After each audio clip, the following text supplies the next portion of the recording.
Hey, how's it going? Welcome to another MLittleProgramming tutorial. Please like the video and subscribe to the channel if you want to see more of this type of content. Let's jump straight into it.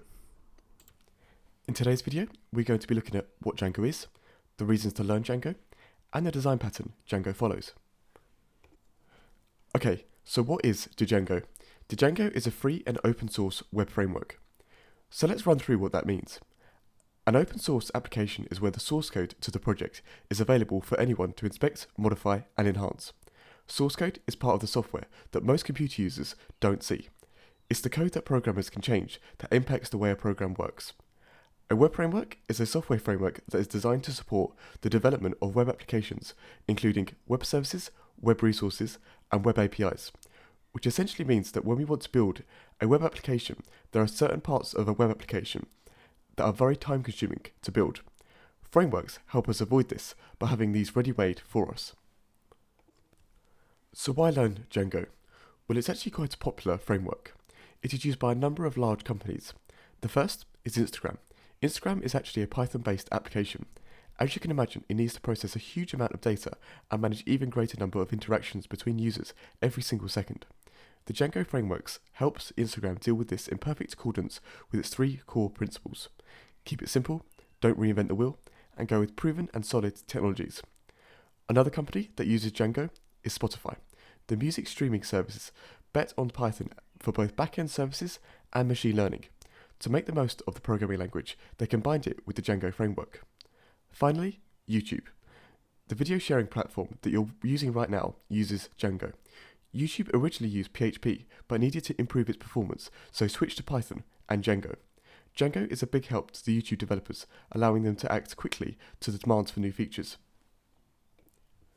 You can see here a few themes sticking out from why these companies are using Django. It is simple, proven, and fast. Now we're going to look at where Django actually helps us. When you're building a web application, we usually hear about HTML, CSS, and JavaScript. So what is Django used for? Well, HTML is heavily used for creating pages that are displayed on the World Wide Web. Every page contains a set of HTML tags, including hyperlinks, which are used to connect to other pages. CSS is a language that describes the presentation of web pages, including colors, fonts, and the layouts of a page across different devices. CSS itself is independent of HTML. Finally, JavaScript is used to create responsive, interactive elements for web pages, enhancing the user experience. HTML, CSS, and JavaScript are used for the front end of web applications. However, web applications have both a front end and a back end. The best example of this is a payment transaction. In the front end, the user will see a visual representation of the transaction, so seeing money increasing or decreasing in the user's account depending on the transaction. However, of course the transaction actually needs to happen. The system needs to contact the bank of each party involved to authorize the transaction. This is done in the back end of the system. Python, with Django, provide the services of the back end. Now, let's talk about Django's design pattern. In web applications, there are design patterns that are followed. A design pattern is a repeatable solution to a commonly occurring problem in software design. A design pattern isn't a design that can be transformed directly into code. It is more of a blueprint or a template for how to solve a problem that can be used in many different situations. The most common design pattern used in web applications is the Model View Controller, or MVC for short. Django uses a similar design pattern, although close enough to be considered an MVC pattern. The Model View Controller design pattern allows us to divide the related program logic into three interconnected elements.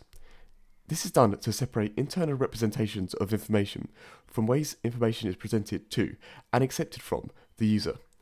This kind of pattern is used for designing the layouts of the page. Let's look at these components individually now. The model is the central component of the pattern.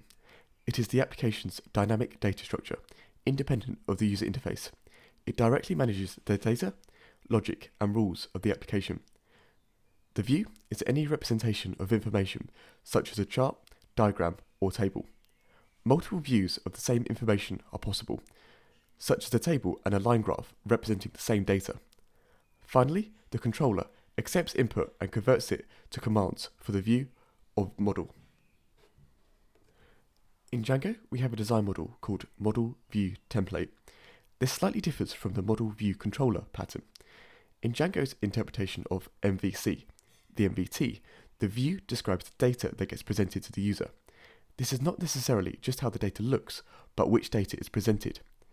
Therefore, in Django, views can be considered controllers and templates considered to be the views. Now, I hope that makes sense. If you've got any questions about anything we've gone over in this video, drop a comment in the comment section down below. This is the first video in a series that will be happening on this channel over the coming weeks. In this series, we'll dig into examples of how to set up a Django project and then building our own Django app.